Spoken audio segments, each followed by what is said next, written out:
उसके बाद जाकर ये सारा कुछ शरीर आधार है तो ऊपर बिल्डिंग खड़ी है ना, बिना आधार के बिल्डिंग तो नहीं खड़ी हो सकती। अब कहते हैं उसके लिए योग क्या करना, जो पहले से ही है। अच्छा, जड़ अपनी जगह पे है, चेतन अपनी जगह है, ये दो अलग अलग किनारे हैं जो कभी मिलते नहीं हैं। दोनों के लिए योग करने की ज़रूरत नहीं है, वो पहले से स्वतः सिद्ध है। फिर करना क्या है? योग नहीं करना, बस समझना है, समझ आ जाए। ये हमारा प्रश्न है ना, इसका सल्यूशन क्या है? समझ आना। आंसर यही है, समझ आए। समझ क्या है कि ये शरीर अलग है, मैं साक्षी अलग हूँ, बस इतना समझ आ जाए तो उसमें हमने किसको अपना मानना है? साक्षी। हाँ, वही, आकार को नहीं, आधार को मानना है हमने।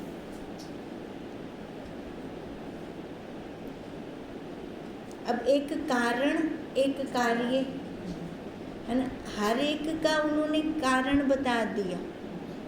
गहने का कारण सोना, बर्तन का कारण मिट्टी, है ना, ऐसे वो सारा कुछ है। पहले कारण ही आता है, बाद में कार्य होता है। अब पहले कारण वो स्वतः सिद्ध है ना, वो स्वतः सिद्ध पहले कारण, और बाद में ये सारे आकार कार्य। इससे योगी का शरीर अडिग कहा है। अब योगी का शरीर किसको कह रहे थे? जो गिरता नहीं है, स्वरूप को। वह शरीर नाम स्वरूप का है, सो पूर्वोत्तक चैतन्य योगी का स्वरूप अडिग है। अब योगी का स्वरूप क्या है? अडिग। अडिग जो गिरता नहीं है ना, अडिग मतलब अब ये शरीर नहीं, शरीर तो गिर रहा है। वह पंचभूत रूप देह से अतीत हूँ। अब योगी शरीर से अतीत है वो। मैंने कहा मैं तेरा शिष्य होता हूँ, कहा आगे ही सर्व दृश्य मुझ दृष्टा गुरु का सेवक है। वो कह रहे हैं ना, मैं अब आपका शिष्य होता हूँ, तो क्या कह रहे हैं? जितना भी दृश्य है ना, मुझ गुरु दृष्टा का पहले ही सेवक है। अब देखो, मैं दृष्टा, ये सारा दृश्य कोटि में आ गया शरीर समेत, तो पहले से तो वो है, पहले से तो स्वतः सिद्ध है। अब क्या शिष्य होगा? अब तभी कहते हैं ना गुरुदेव हमें कि अपने आप को हम क्या उपाधि देते हैं? गुरु की देते हैं या शिष्य की देते हैं? अगर अपने आप को नमस्कार करते हैं तो ये शिष्य अपना आपा गुरु है ना, तो हम क्या देते हैं? अपने आप को कहाँ रखते हैं? अगर हम अपने आप को उस स्थिति पे रखते हैं, है ना, जो स्वतः सिद्ध है, तो फिर गुरु कौन हुआ? हम स्वयं हुए, है ना। बाकी जितना दृश्य कोटि में आ गया ये सारा शिष्य हो गया। पुनः कहा चौका किसका किया है? कहा चतुष्टय अंतःकरण का चौका किया है। चार है ना अंतःकरण में, मन बुद्धि चित्त अहंकार। नाम माया मात्र जानना है। अब जो चौका किया है ना, अब वो क्या है? अंतःकरण क्या है? माया ही तो है ना, प्रकृति ही तो है। मैंने कहा चूल्हा रोटी करने का तेरा कौन है? मतलब फिर खाते कैसे हो? कहा अहम त्वम व जीव ईश दोनों ईटा बनाकर मैं ब्रह्म आत्मा हूँ, यही रोटी करता हूँ, मतलब यही रोटी खाता हूँ। अब ईंट किसको बनाई? अहम त्वम व जीव ईश, है ना, दोनों के सिर पर पैर रखकर ऊपर को आया। तो रोटी किसकी खाई? अहम ब्रह्म, मैं ब्रह्म हूँ, ये रोटी खाई। दोनों को ईंटा बनाकर मैं ब्रह्म आत्मा हूँ, यही रोटी करता हूँ। सारांश यह है कि जीव भाव तथा ईश भाव त्याग के अवाच्य पद में स्थिति की है। ये हमें करनी पड़ेगी। हम कहें कि हमारे अंदर कोई घोल के डाल देगा, ऐसा नहीं होगा। स्थिति हमें स्वयं को खुद बनानी पड़ेगी। अब जैसे ईंटें बना दी जीव और ईश की, अब उसके ऊपर रोटी सेकी मैंने, मैं ब्रह्म आत्मा हूँ, मैं बस यही खा रही हूँ, मैं ब्रह्म आत्मा हूँ, मैं ब्रह्म आत्मा हूँ। अब इसका इतना अभ्यास हो जाएगा कि देखो जब हम रोटी खाते हैं तो तृप्ति होती है ना, फिर दोबारा और रोटी तो नहीं लेते। अब ऐसी ये इतनी रोटी खा लें, इतना अभ्यास हो जाए कि फिर और रोटी की ज़रूरत ना पड़े, मैं ब्रह्म आत्मा हूँ कहने की ज़रूरत ना पड़े, तो फिर क्या हो जाएगा? स्वतः स्वभाव हो जाएगा। अब जब हमारा वो स्वभाव होता है ना, तो हमें कहने की बोलने की कोई ज़रूरत नहीं है। अब जैसे भूतों का स्वभाव बना होता है कि कोई बात करते हैं तो गाली निकालते हैं, है ना, जेंट्स लोगों में मोस्टली देखा गया है। अब इसका तो मतलब उन्होंने कभी प्रैक्टिस तो की नहीं होगी, स्वभाव बन गया।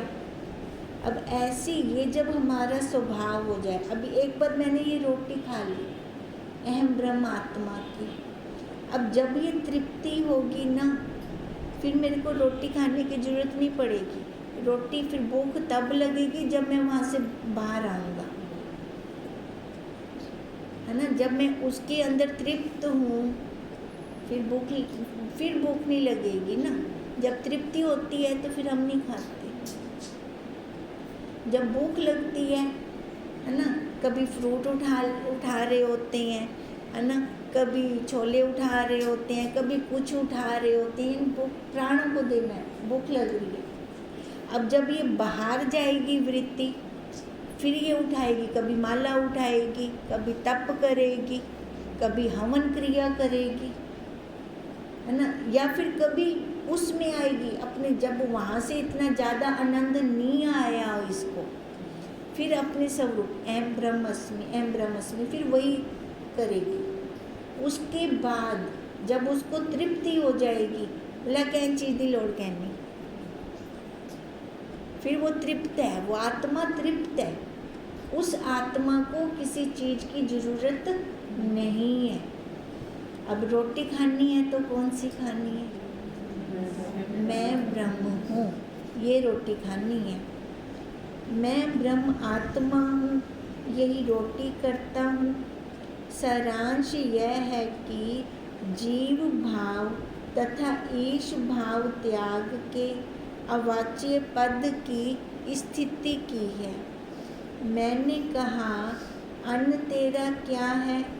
कहा ज्ञान विज्ञान दोनों मेरे अन्न हैं। अब रोटी बन से तो अन्न भी तो चाहिए। अब अन्न क्या है? पहले तो मैं गुरुदेव तो ज्ञान गिद्दा, ज्ञान के बाद फिर मैंने अपना अनुभव निकाला, विज्ञान किया, है ना, तभी तो वो अन्न बना। विज्ञान किया तब वो अनुभूति हुई, उस अनुभूति से फिर जो आनंद आया, वो आनंद ये जीव बार बार लेना चाहता है। अब ये अन्न है, ज्ञान विज्ञान दोनों मेरे अन्न है।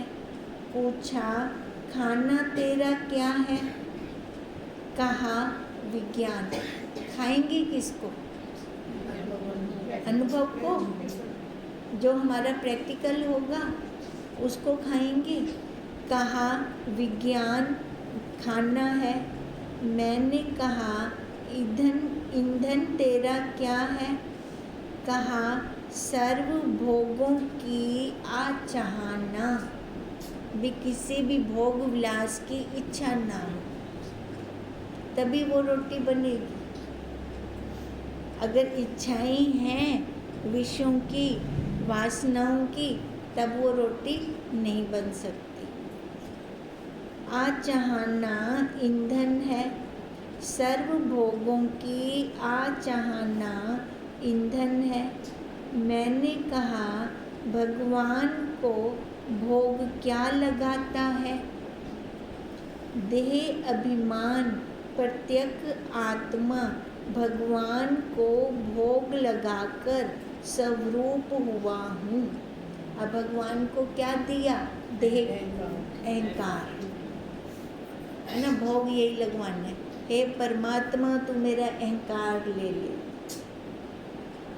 है ना। अब भोग लगवाना है तो यही भोग लगवाना है। अब ये भोग लगवा कर स्वरूप, जो मेरा स्वरूप है ना, वही हुआ हूँ। सारांश यह है कि मैं देह आदि संघात नहीं, किंतु मैं प्रत्यक आत्मा हूँ। अब क्या निकला सारांश? सारा दे दिया ना, सारा दे दिया, कचरा निकाल दिया। अब फिर स्वरूप में चला गया। अब क्या, अब जब स्वरूप में आ गया तो सारांश तो यही है ना, मैं देह तो हूँ ही नहीं, मैं तो वही साक्षी हूँ, आत्मा हूँ। मैंने कहा सोना तेरा क्या है? कहा सर्व दृश्यमान रूप मेरा है। जैसे स्वप्न दृष्टा सर्व स्वप्न सृष्टि में शयन कर रहा है, नाम व्याप रहा है। अब सोना क्या है? सबको देखना। और जैसे स्वप्न दृष्टा असंग है, देखा ना उसने सारे स्वप्न, सारा प्रपंच देखा, है ना। अब यही उसका सोना है, देखकर उसको उठाया नहीं। जितना कुछ देखा उसको उठाया नहीं, पर पंच कहा, वहाँ से संसार से वो सोया पड़ा, तो जागा कहाँ है? अपने स्वरूप में। मैंने कहा तू मेरा गुरु है। कहा मैंने गुरु शिष्य भाव को त्यागा है। अब अगर गुरु बनूंगा तो शिष्य आ जाएगा ना, फिर तो दो में आ जाएंगे। जब ये भाव ही त्याग दिया तो फिर क्या रहा? वो एक जल रहा, न तरंगे न बूंदे न बुदबुदा है न लहर है। क्या है? जल है। अगर वो दिख भी रही है तो भी जल है। अब ये दिख भी रहा है, ये सारे दिख भी रहे हैं तो भी ब्रह्म है। पुनः ऐसे दुख को मुझ चैतन्य में मत चित्व, है ना। अब कहते हैं दोबारा ऐसे मत मेरे से कुछ पूछना। ये जितना संसार का है ये सारा दुख रूप है, दिख रहा है। अब गंदगी पे थोड़ी बैठते हैं हम, जहाँ गंदगी होती है उसको तो छोड़ते हैं ना। साफ सुथरी जगह ते आते बांधो आप पावला, और जितना बाहर सारा गंद ही गंद है, उते बावन की लोड़ ही कहनी। ये शरीर भी गंदे, गंद दा भरिया होया है, थई भी बावन की लोड़ कहनी। फिर कहाँ बैठे? अपने स्वरूप में। उसने पूछा तेरा नाम क्या है? पहले तो वो पूछ रहा था, अब उनकी बारी आ गई तो अब वो पूछ रही है तेरा नाम क्या है? मैंने कहा जड़ भरत। पहले जड़ भरत जी ये प्रश्न कर रहे थे। मेरे साथ तेरा संग नहीं होगा, क्योंकि जड़ मृतक को कहते हैं। अब जड़ भरत ने अपना और अर्थ बताया था। आत्मा को कोई स्वरूप को, है ना। अब ये क्या कह रहे हैं, मेरे साथ तेरा संग नहीं होगा, क्योंकि जड़ मृतक को कहते हैं, मैं चैतन्य जीवता हूँ। तू उसके संग रह जो जड़ भाव को ना त्यागे। सारांश यह है कि जो आपको देह आदिक जड़ संघात माने, यथा योग्य ही संग चाहिए। तो देह वालों के साथ संग कर। जड़ भरत को कह रहे हैं वो, जड़ चैतन्य का संग है ना। जड़ चैतन्य का संग तो दोनों का है, जड़ भी चैतन्य इकट्ठे रह रहे हैं दोनों। जड़ तू अपने जड़ भाव को त्यागे, जब तू अपने जड़ भाव को त्यागे, मैं अपने चैतन्य पन्ने को त्यागूं, तब एकता हो, अन्यथा नहीं, है ना। अब क्या कह रहे हैं, जब तो जड़ भाव को त्याग और मैं चैतन्य को त्यागूं, लना तो तना मैं, है ना, सब ब्रह्म सारा वही हो गया ना, फिर एकता हो, अन्यथा नहीं। हे सभा, अमृत रूप तिसका वचन सुनकर मेरा जो जड़ भरत पने का अभिमान था सो निवृत्त हुआ। अब देखो, अब ये वार्तालाप होगी तभी तो कुछ निकलेगा, है ना। मंथन करते हैं तां मक्खन निकलता है, विलोड़ा थींदा है। अब विलोड़ा होके क्या निकला, सीधा वो साक्षी, है ना। अब जड़ भारत का वो भाव, जड़ भारत पन्ने का वो भाव निवृत्त हुआ। प्राशर ने कहा, हे मैत्रेय, इतने में वामदेव आए और कहा, अस्ति भांति प्रिय रूप नारायण आत्मा ही है। हे मित्रों, नारायण से भिन्न जो तुमने निश्चय किया है तिसका त्याग करो। अब नारायण क्या है, अस्ति भांति प्रिय रूप, है ना। वामदेव जी कह रहे हैं ये जितना है वो नारायण है। इसके द्वारा अलग से जो भी निश्चय किया हुआ है हमने, अस्ति भांति प्रिय रूप से अलग जो भी निश्चय किया है, कहते हैं उसको त्यागो। दत्त ने कहा, नारायण का रूप क्या है, अंदर साक्षी रूप कर जो मन आदिकों को प्रकाश करता है ना। अब नारायण का क्या रूप है, जो इस जड़ को प्रकाश कर रहे हैं। मन बुद्धि अहंकार, है ना, ये हो गया, कर्म इंद्रियां हो गई, ज्ञान इंद्रियां हो गई। अब ये बाहर जितना कुछ हम देख रहे हैं वही तो प्रकाश दे रहा है, तभी तो ये सारे प्रकाशित हो रही हैं।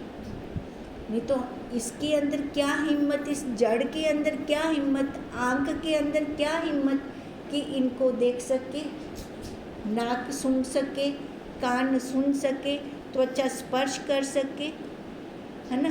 क्या हिम्मत है इनके अंदर। अब पीछे वो है तभी तो ये प्रकाशित हो रहा है। तभी कहा नारायण, उन्होंने पूछा ना नारायण का क्या रूप है, अंदर साक्षी रूप होकर जो मन आदिकों को प्रकाश करता है और जो माया कर एक से अनेक हुआ है।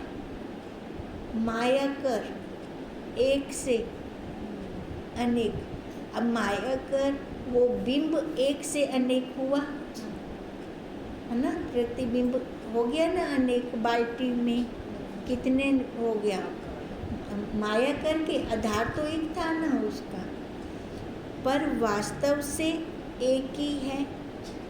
इंद्रजालीवत दत्त ने कहा, मुझे चाहना एक की भी नहीं, अनेक का क्या करूँगा। अब चाहना हो तभी तो कुछ हो। अब कहते हैं मेरे को चाहना एक की भी नहीं है, मतलब इतना दृढ़ वैराग्य है।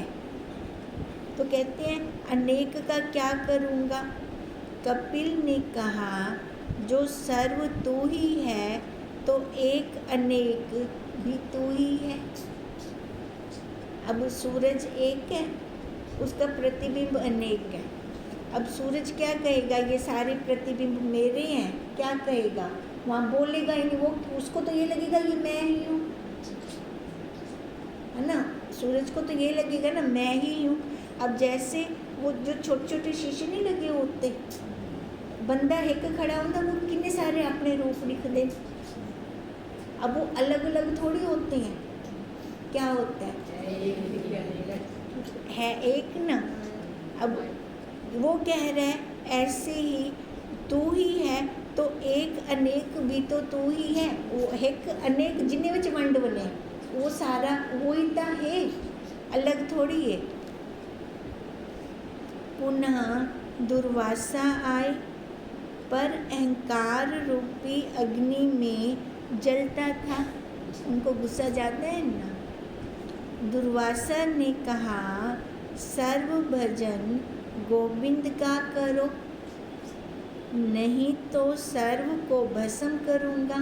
वो कहते हैं जैसे मैं कहूँ वैसे सारे माने, है ना। अब अपनी न चलावें, जो मैं आखा उमें सारे करें। और अगर मेरा आखण कहना मन से तो मैं सारे को भस्म कर सकूँ। जानते तुम नहीं हो, है ना। अब उन्होंने क्या कहा, सर्व भजन गोविंद का करो, नहीं तो सर्व को भस्म करूँगा। जानते तुम नहीं हो, मैं रुद्र हूँ।